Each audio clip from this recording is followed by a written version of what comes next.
Welcome to UTA Spotlight. My name is Marcos Ortiz. And I'm Nancy Salas. In this week's Spotlight, we'll be covering a local restaurant, A fundraiser to help children, and the Lady Mavs preparing for their season. So stay tuned for UTA Spotlight.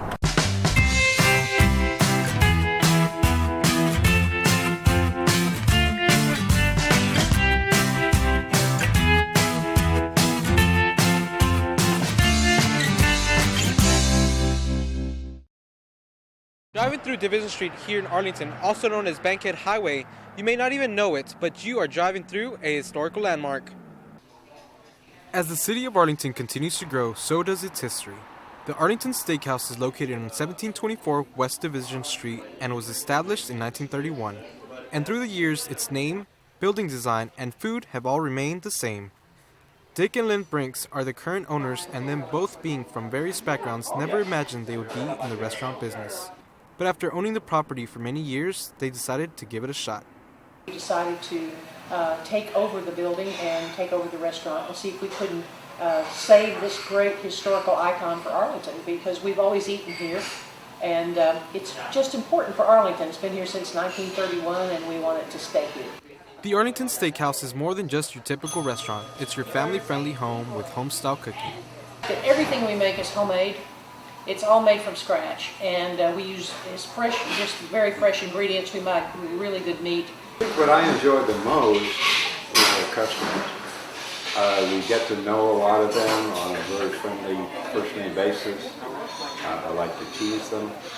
They tease me. We just have a good time. A loyal Arlington family has gathered here for many years. They share the love for the same dish as well as the homey environment. Chicken fried steak. Chicken fried steak. I always get that. Yes. I'm married into this, but yeah, the chicken fried steak. Our family's been coming here since the late 40s, 47, 48, maybe 49. The food and The atmosphere. the wonderful owners. If you are in the Arlington area, don't forget to stop by and have a taste of history by visiting this Arlington landmark. Marcos Ortiz, UTA News.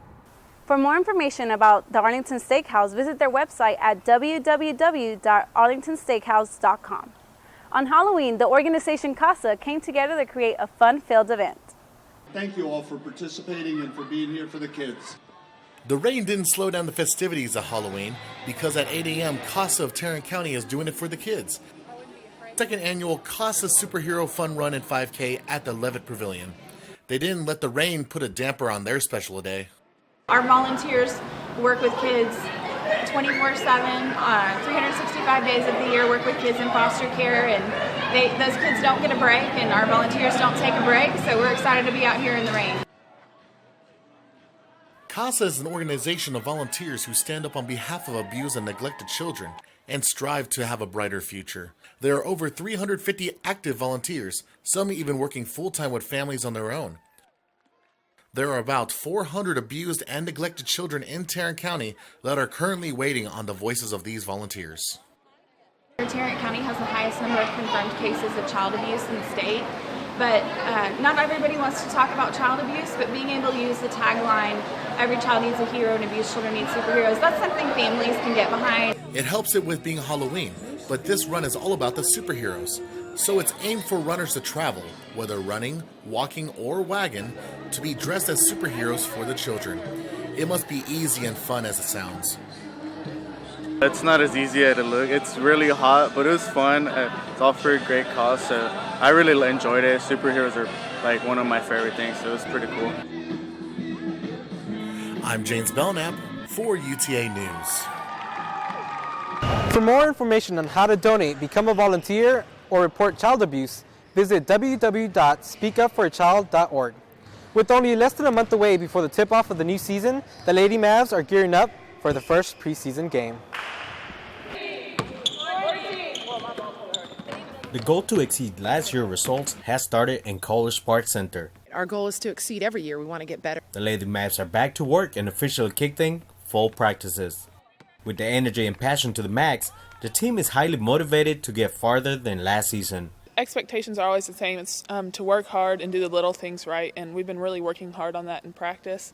The off-season can sometimes be hard to come back in the best shape, but you gotta push yourself. Once conditioning starts, you need to be ready for it. For the veterans in their last season, it means the last chance to play and win the title with this Lady Mavs. I have really high expectations for us this year. I'm hoping that we'll win the conference championship. That's our main goal. The expectations are even bigger for this team after getting to the Sun Belt Championship tournament where they lost a close game against Texas State. It's a good pressure because it just goes to show that our hard work did pay off and people were actually paying attention to what we did last year, and we can just go up from here. Work and preparation increased from last season and all thinking on the final goal. They're pushing us harder than they did last year and everything, practice and in conditioning, so it's really exciting. Thanks to the results, the Lady Mavs are ranked 2 in the Sun Belt Conference. It's exciting. You know, I think it's a really, it's an honor for our kids. They've worked really hard to be recognized by the other coaches. The addition of new players and development of the rookies who stepped up last season are some of the significant changes for the new year. We brought some kids in, some positions that we were missing, and I think that that's probably the biggest thing that people will notice, and we have a lot more threats on the court. UTA News, Froilan Guerrero. The Lady Mavs will be opening their preseason game next Friday, November 13, against the Baylor Bears. Thank you for watching this edition of UTA Spotlight. I am Marcos Ortiz. And I am Nancy Salas. Be sure to tune in next week for more information about Arlington.